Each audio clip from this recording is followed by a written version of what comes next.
Huku Wizara ya Elimu ikiendelea kutekeleza mtaala mpya wa CBC, Kenya ina mengi ya kujifunza kutoka Uturuki kuhusu teknolojia. Taifa hilo huandaa maonyesho ya teknolojia hasa katika sayansi ya ufundi wa vyombo vya angani maarufu Technofest, ambapo wanafunzi wa shule za upili na vijana wadogo hushindana kwenye ubunifu wa teknolojia ukiwemo uundaji wa roboti. Mwaka huu tamasha hilo liliandaliwa katika Jamhuri ya Uturuki ya kaskazini mwa Cyprus.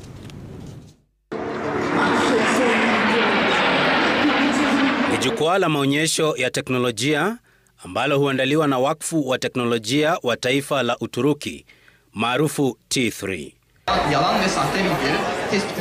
Mwaka huu maonyesho haya yaliandaliwa katika uwanja wa ndege wa Eljan jijini Lefkosa katika Jamhuri ya Uturuki ya kaskazini mwa Cyprus.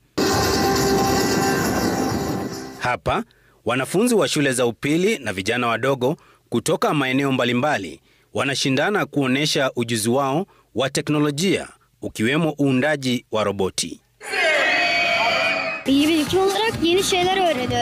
Ninasoma mambo mapya kutoka programu na muundo hadi ushirikiano. Unaweza kusoma kitu kipya katika kila eneo.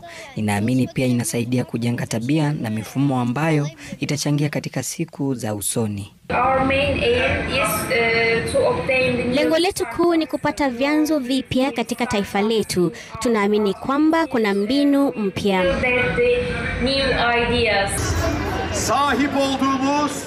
Taifa la Uturuki limebobea katika teknolojia ya kuunda vyombo vya angani, zikiwemo ndege za kivita. Na si kuziunda tu, bali pia kuzirubuni kwa ustadi. Waasisi wa Technofest T3 wanasema wana mpango wa kupanua mabawa yao ulimwenguni kote. Mikakati yetu ya miaka 5 inalenga kuandaa Technofest barani Afrika. Ukiona kinachofanyika hapa, wanatumia teknolojia ibuka, na ninaamini kuwa tunapaswa kujaribu haya ili tubobee katika digitali.